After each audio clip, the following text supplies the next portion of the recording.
Está começando agora o Conectando Mentes Curiosas. O podcast onde a transformação digital encontra o direito. No ar, mais um Conectando Mentes Curiosas, o seu podcast sobre tecnologia, inovação e direito. Eu sou Silvia Curado, a sua host deste programa. E hoje, antes de apresentar o tema como tradicionalmente eu faço por aqui, eu vou trazer uma reflexão para os nossos ouvintes. Quem tem a senha do seu celular? Pensaram? Mas a razão dessa provocação é quem vai herdar todos os dados que estão ali dentro. A verdade é que o celular virou quase uma extensão da nossa vida. E por lá a gente conversa, cuida do dinheiro, armazena as memórias.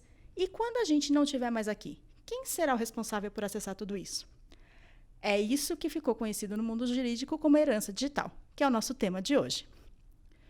Como o tema é muito novo e envolve mais de uma área do direito, ainda não temos um cenário consolidado sobre a legitimidade desses bens virtuais. E como eu falei sobre as informações que estão dentro do celular, eu vou estender a discussão para outros ativos, como assinaturas digitais, jogos online, contas em aplicativos e as próprias moedas virtuais.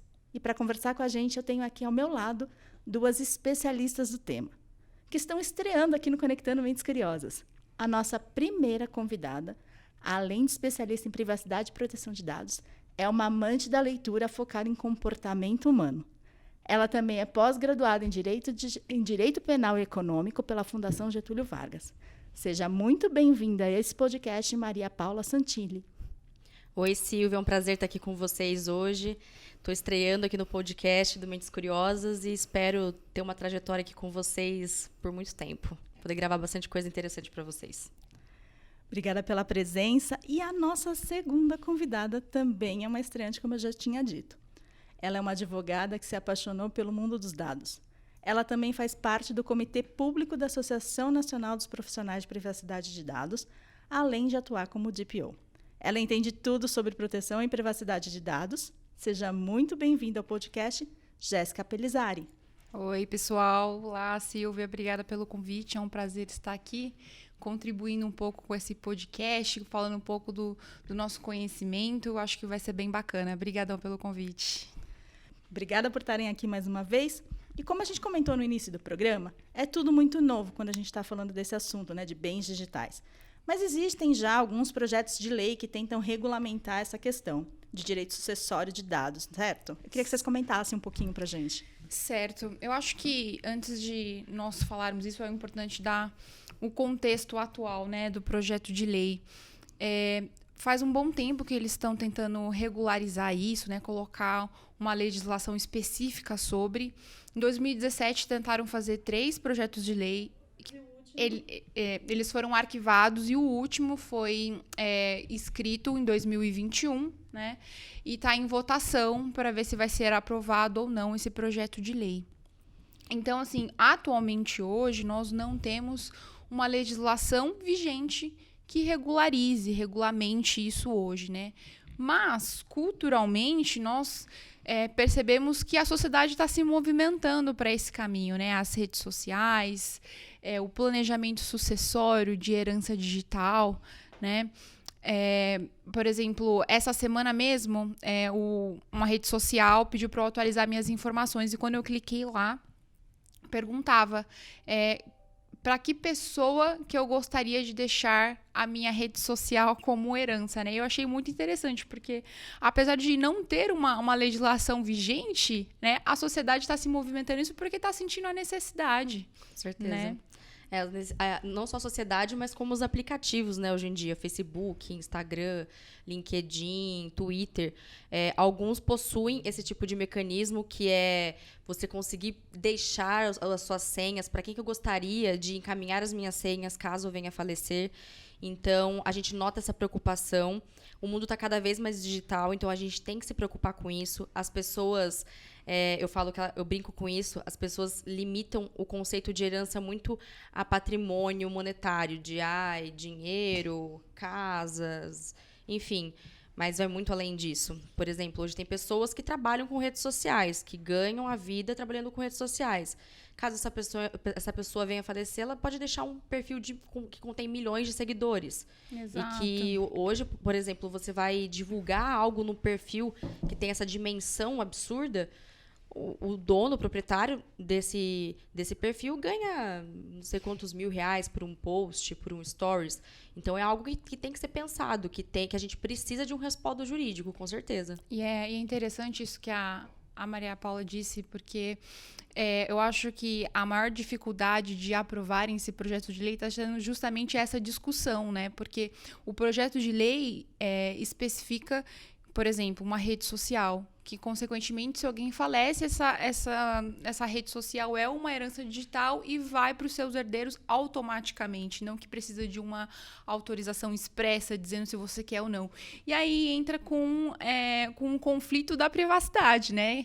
Que eu acho que o direito digital vem abordando muito isso, né? A privacidade do uso de dados pessoais. Que é praticamente a base, né, de toda a questão de proteção de dados. Até onde vai o seu direito, até onde vai a minha privacidade, né? Será que se uma pessoa falece e não deixa escrito que quer ceder às suas redes sociais, será que ela de fato queria isso? Será que aquilo não pode ofender de alguma forma a moral dela, a privacidade? Ela pode ficar incomodada com alguma coisa? Então, eu acho que esse está sendo o maior desafio na criação dessa lei para conseguir entender qual é o limite que eu posso fazer isso? Qual o limite que eu não vou invadir a privacidade dessa pessoa e que ela não vai se sentir constrangida? A linha é muito tênue, né? Então, a gente tem que olhar com muito cuidado esse tipo de questão. Por exemplo, eu acredito que todo mundo hoje tenha assim, assuntos, muitas vezes, nas redes sociais que a gente não gostaria que outras pessoas tivessem acesso. Só que, enfim, como eu disse, pessoas trabalham com redes sociais, não só redes sociais, mas pessoas possuem bitcoins, milhas, podcasts, muitas vezes, e isso tem que ser transmitido para alguém. Isso, para onde vai isso? A gente vai parar, a gente vai transmitir isso para um herdeiro, vai acontecer de forma automática. Atualmente, essa passagem ocorre através de testamento, mas é difícil, né, as pessoas abordarem essa questão em testamento. Eu, particularmente, nunca vi isso.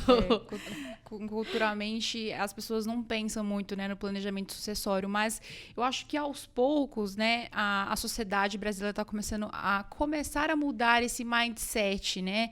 E eu acho que, consequentemente, isso vai nos ajudar também até nessa nova legislação que está vindo de herança digital. Porque tudo isso, por exemplo, que a Maria Paula disse, tem pessoa que nem cogita que isso pode ser uma herança digital, né? De fato, o que é uma herança digital, né? As pessoas se questionam muito sobre isso.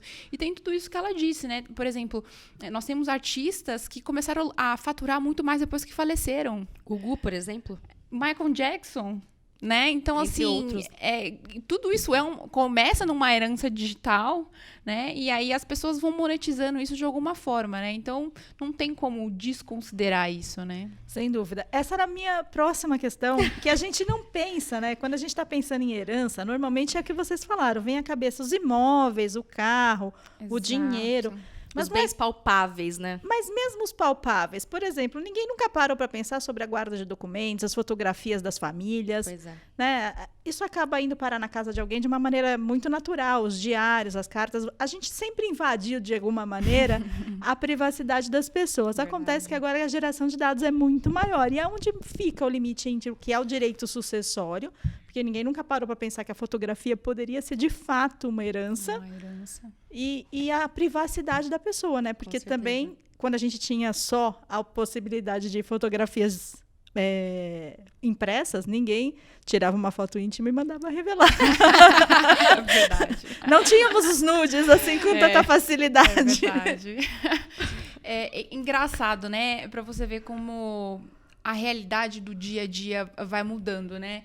E de fato, né? Às vezes você tem tanta coisa no seu celular, né? A sua vida, por exemplo, assim, particularmente para mim, a minha vida está no meu celular. Se eu perco o meu celular hoje, eu vou perder um pedaço da minha vida, né? Então, assim, é um tema, assim, bem importante de ser abordado, até por uma questão de conscientização, né? Como a gente estava falando aqui, tem muita gente que não tem ideia do que pode ser uma herança digital, né? Então, isso precisa ser discutido, né?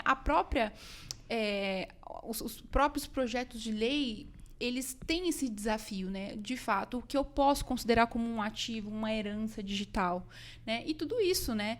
Então, quando você vai para um planejamento sucessório, por exemplo, né, que é uma coisa muito atípica, mas como eu falei anteriormente, eu acho que nós, como sociedade, já estamos nos movimentando para isso, né? Tem muitos advogados especialistas na área de planejamento sucessório, já estão, né, se especializando nessa área de direito digital justamente por isso, né? Então, eu acho que a legislação, ela não é matemática, né?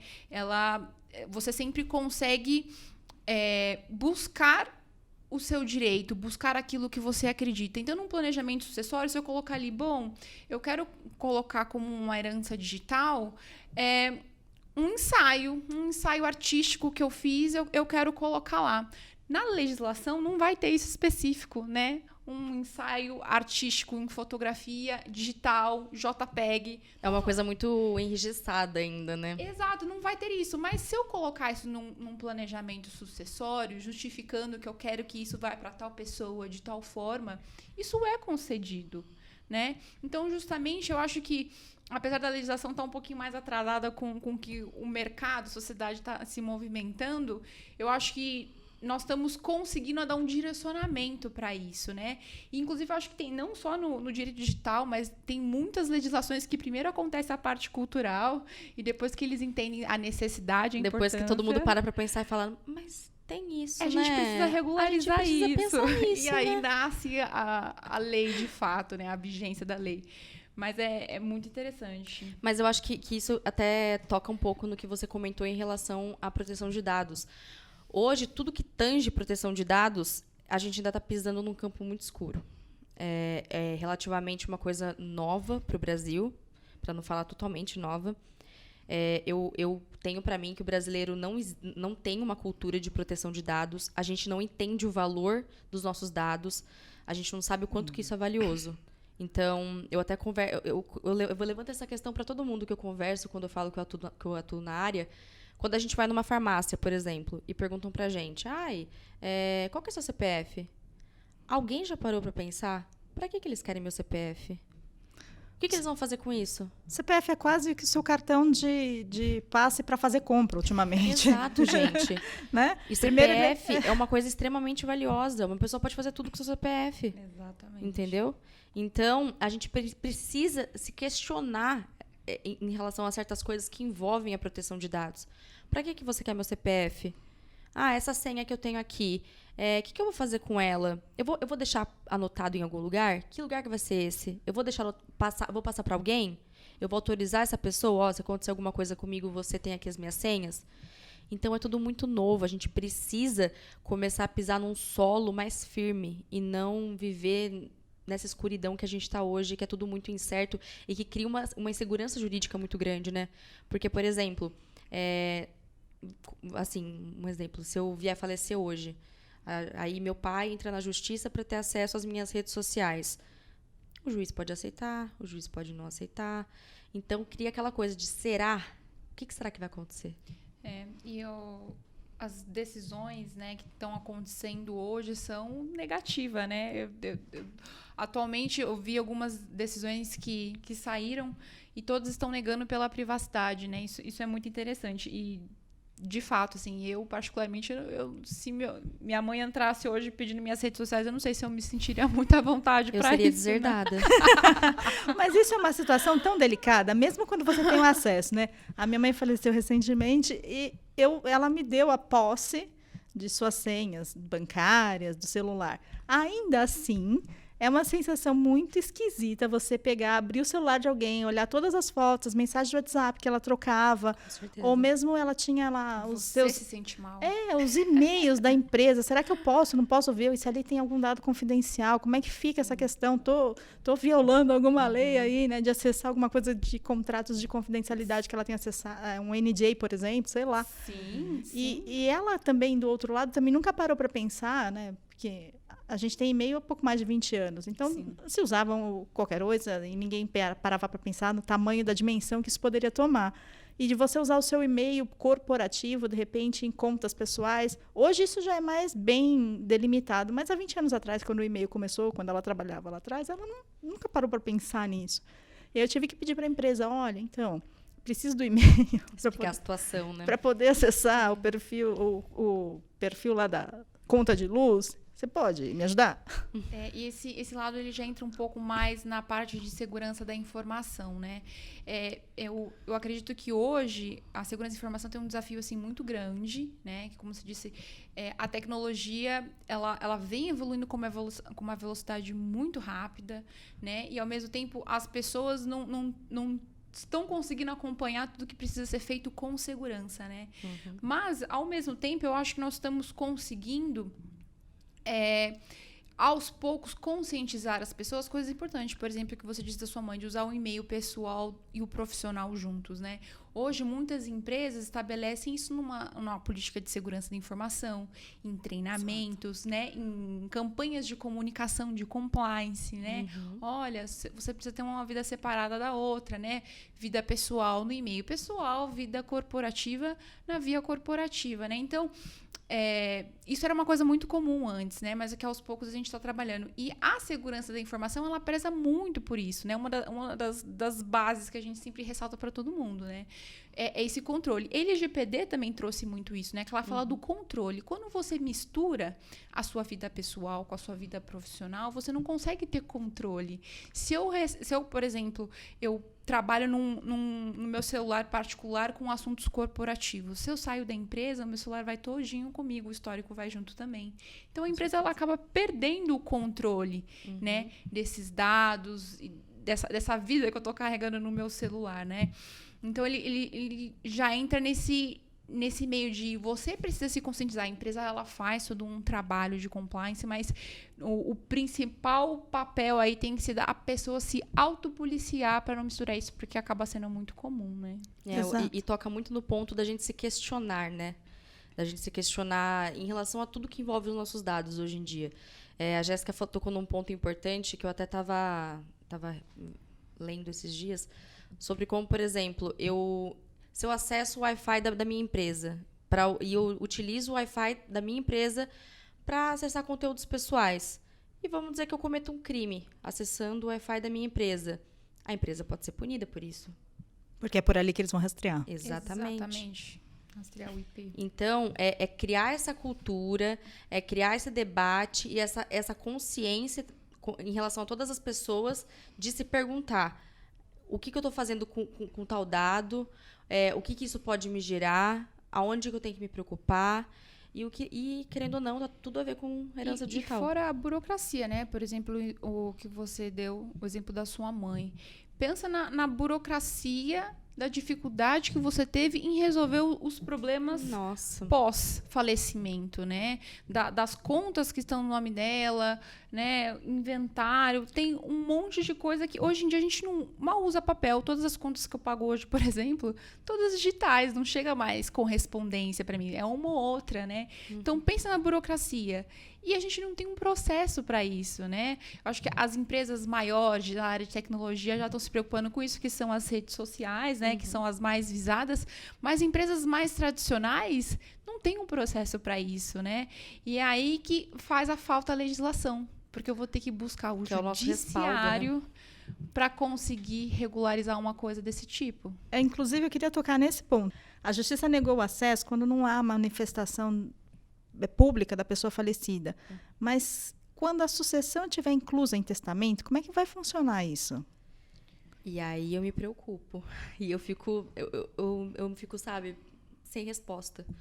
Porque daí eu acho que essa linha tênue entre privacidade e direito sucessório pode ser que seja facilmente rompida.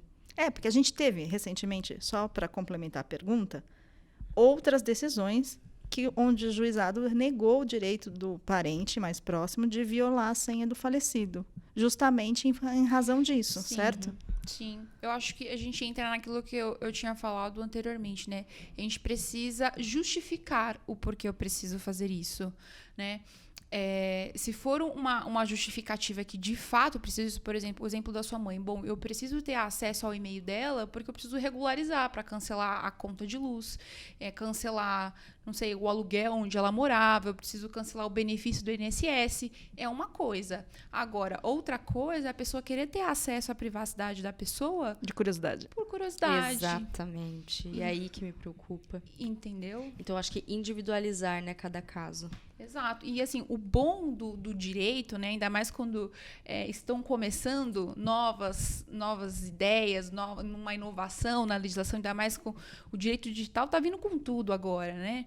Então, o bacana é que eu acho que a gente está conseguindo contribuir em conquistar um espaço que não foi pensado até o momento, não havia necessidade até o momento, né? Exato. E espaço esse que eu julgo que é infinito, porque, gente, pensa comigo, hoje o que a gente tem acesso na nossa era digital, há 5 anos atrás, você pensava que a coisa ia chegar nesse ponto? Você pensava que hoje você ia estar aqui com o seu celular, você colocando toda a sua vida no seu celular, dependendo disso para tudo? Eu não imaginava. Eu não imaginava muitas das coisas que hoje eu faço e que hoje eu falo, gente, a que ponto que a gente chegamos? Então, sabe? E eu queria, né, Não tem fim. para fechar o episódio, eu vou trazer uma provocação, mas antes eu queria fazer um comentário. Você está falando daqui 5 anos, que a gente não imaginava que a gente já está nesse... Daqui a 5 anos a gente, de repente, vai ter dados vendidos num NFT da vida? Mas isso fica para um próximo podcast. Então, para fechar o episódio, eu quero trazer uma provocação falando dos bens digitais, né? Será que, né? Acho que é a coisa mais recente que a gente tem aí dentro da cultura digital, que são os criptoativos, as senhas, os perfis, como vocês já falaram, que hoje são lucrativos, não dá para negar, tem muito influenciador, a gente está vendo aí o Big Brother mesmo, que é a televisão, com esse cross da internet, ganhando muito dinheiro com esse tipo de coisa. Como é que vocês acham que vai ficar essa questão do criptoativo? Vocês entendem que isso é uma sucessão de um bem? Eu, particularmente, entendo que sim. A principal questão do criptoativo em relação à herança digital é que hoje no Brasil não existe um órgão oficial que possa determinar o valor, né, de conversão dessas moedas virtuais para a nossa moeda oficial. Então, a gente não consegue ter uma avaliação correta. Mas eu entendo que isso entra como um patrimônio monetário. Da mesma forma como eu posso ter o meu dinheiro no banco ali, eu tenho um montante que eu vou deixar para o meu filho. Bitcoin nada mais é do que uma moeda, só que a gente não consegue pegar ela. A gente não consegue, ela não é palpável. Não é tangível. Não é tangível, exato. Só que é o que a gente está conversando e que todo esse podcast trata. A gente precisa de uma legislação para cobrir como seria essa sucessão. Quem que faria essa conversão para entender, eu tenho tantas bitcoins e eu vou deixar essas bitcoins para o meu filho? Quanto que isso vale? Como que vai ser essa transferência? Eu acho que também existem dois pontos aí, né? O primeiro que, pelo fato do Bitcoin não ter uma regulamentação, né? Ao mesmo tempo, até para você criar uma conta para investir em bitcoins, ter bitcoins, você mal se identifica. Tem pessoas que são milionárias e você não sabe nem o nome da pessoa. E aí que entra a dificuldade, né? Como que eu posso ter como herança digital, algo sucessório, se eu não consigo nem identificar a pessoa? E é daí a questão da gente fazer como se fosse ou um testamento, que nós conhecemos hoje, ou um testamento digital, né? Que é o que a gente conversou no início do episódio, que muitas redes sociais conseguem já trabalhar com isso. Você colocar, por exemplo, lá no meu Facebook, no meu Instagram, caso eu faleça, eu quero que minha senha seja passada para esse e-mail, que é o e-mail do meu pai. O mesmo caso da Bitcoin. Caso eu faleça, eu quero que essas minhas Bitcoins sejam repassadas, transferidas, né, para um filho, para o meu pai, enfim.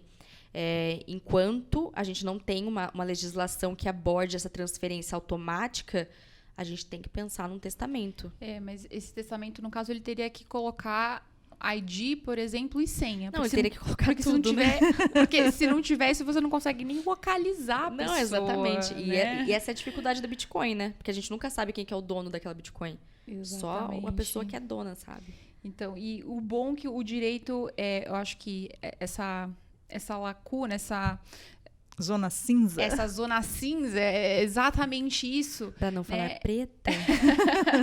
É exatamente isso que nos dá abertura para a gente construir isso, né? A tornar isso cada vez mais comum, a cada vez discutir mais sobre, para todo mundo pensar nisso e falar, cara, de fato, eu preciso fazer isso é importante, e começar a regularizar as coisas. É assim que a gente vai evoluindo, né, a sociedade.